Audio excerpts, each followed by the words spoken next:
జనవరి 1, 2024 నుంచి కొత్త కార్ని కొనుగోలు చేయాలనుకునేవారు విలాసవంతమైన జీవితాన్ని గడపడానికి కొంచెం ఎక్కువ ఖర్చు చేయాల్సి ఉంటుంది. ఎందుకంటే Maruti, Tata Motors, M&M, MG, Hyundai premium కార్ల తయారీదారులైన BMW, Volvo Cars, Audi, Mercedes Benz లాంటి ఇతర సంస్థలు కూడా ధరలను పెంచేస్తున్నాయి. కనీసం 9 కంపెనీస్ ఈ ఏడాది నుంచి వెహికల్ ప్రైసెస్ని పెంచుతున్నాయి. 1-3% లోపు ప్రైజెస్ హైక్ అయితే ఉంటుంది. మోడళ్లను బట్టి ఈ ప్రైస్ ఇంకా మారుతూ ఉంటుంది. మామూలు మోడళ్లకు థౌజండ్స్లో డిఫరెన్స్ ఉంటే ప్రీమియం కార్స్కు మాత్రం ప్రైస్ చాలా ఎక్కువగానే ఉండే అవకాశం ఉంది. ఇక ఈ ప్రైజెస్ పెరగడానికి కారణాలేంటో చూద్దాం. ఇన్ఫ్లేషన్, కమోడిటీ ధరల పెరుగుదల వల్ల మారుతి, టాటా మోటార్స్, M&M, ఆడి సంస్థలు రేట్లు పెంచామంటున్నాయి. దేశంలోని అతిపెద్ద కార్ల కంపెనీ మారుతి తెలిపిన వివరాలు చూస్తే కంపెనీ తన ఖర్చులను తగ్గించడానికి ప్రయత్నాలు చేసింది. అయితే కొంత ప్రభావం ఇప్పటికీ వినియోగదారులపై ఉంది. ధరల పెరుగుదల వివిధ మోడళ్లకు మారుతూ ఉంటుంది. ఇక మారుతి కూడా ఏప్రిల్ 2023లో ధరలను 0.8% పెంచింది. జూలై నుండి స్టీల్ ధరలు స్థిరంగా ఉన్నాయి. ఇన్ఫ్లేషన్ కూడా పెరిగింది.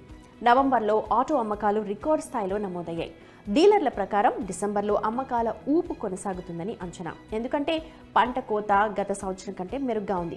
కనీస మద్దతు ధరల ప్రభావం వల్ల ఎన్నికల రాష్ట్రాల్లో రైతుల చేతిలో నగదు ఎక్కువగానే ఉంది.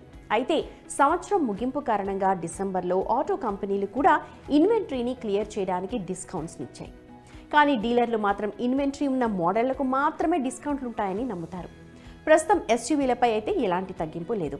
ప్రాఫిట్ మార్ట్ సెక్యూరిటీస్లోని రీసెర్చ్ డైరెక్టర్ అవినాష్ గోరక్షకర్ ప్రకారం చాలా ఆటో కంపెనీలు కొత్త ప్రోడక్ట్స్ను విడుదల చేయడానికి ధరలను పెంచడానికి జనవరిని బేస్గా చేసుకుంటాయి. ఎందుకంటే కస్టమర్లు ఖర్చు పెట్టే సామర్థ్యం ఎక్కువగా ఉంటుంది. వారి నుంచి రికవరీ చేసే టైం కంపెనీలకు జనవరిని చూస్తారు. ఆటో రంగంలో ధరలు సాధారణంగా సంవత్సరానికి 2 సార్లు పెరుగుతాయి కాబట్టి జనవరి చాలా ఇంపార్టెంట్. ధరల పెరుగుదల కార్ల అమ్మకాలపై ప్రభావం చూపుతుందో లేదో ఒకసారి చూద్దాం. దీనికి సమాధానం ఎస్ అయితే ఎంత పెరుగుతుంది? ఆటో కంపెనీలు, డీలర్ల ప్రస్తుత ఇన్వెంటరీపై ప్రత్యేక తగ్గింపును అందిస్తున్నారని నిపుణులు అభిప్రాయపడుతున్నారు. ధరల పెరుగుదల డీలర్ ఇన్వెంటరీ పెరుగుదలకు దారితీయొచ్చు.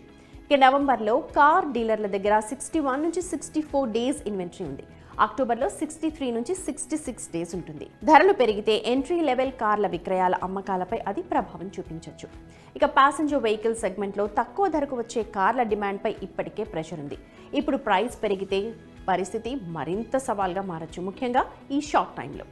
ఇక ధరలో 1-2% పెరుగుదల వల్ల తక్కువ రేటు కార్ల వినియోగదారులకు ఇబ్బంది అయితే ఉంటుంది. మరోవైపు 10 lakh రూపీస్ కంటే ఎక్కువ ధర ఉన్న కార్లను కొనుగోలు చేసే వారిపై 1-2% ధరలు పెరగడం పెద్దగా ప్రభావం అయితే చూపించదు. ఇక ఆటో సెక్టర్లో జనవరిలో ధరల పెరుగుదల వెరీ నార్మల్ అని అవినాష్ గోరక్షకర్ అన్నారు. కాబట్టి కస్టమర్లు ప్రతి సంవత్సరం ఈ 2-3% ధరల పెంపుకు రెడీగానే ఉంటారు. ఓవరాల్గా జనవరి నుంచి ఉండే ధరల పెంపు కార్ల విక్రయాలపై అయితే ప్రభావం చూపిస్తుంది. అయితే ప్రధానంగా అందుబాటు ధరల్లో ఉండే కార్లపై ఈ ఎఫెక్ట్ ఉంటుంది. అంటే తక్కువ ప్రైస్లో ఉండే ఎంట్రీ లెవెల్ కార్లపై ప్రభావం ఉంటుంది. కానీ ఇది మొత్తం ఆటో రంగంపై ఎఫెక్ట్ చూపించదు అని చెప్పాలి. అందుకే మీరు కొత్త కారు కొనాలని, దానికోసం వచ్చే ఏడాది వరకు వెయిట్ చేయాలని అనుకుంటున్నట్టయితే దానికి ముందే రెడీ అయిపోండి. దీనివల్ల ఈ ధరల పెరుగుదల ఎఫెక్ట్ ఉండదు.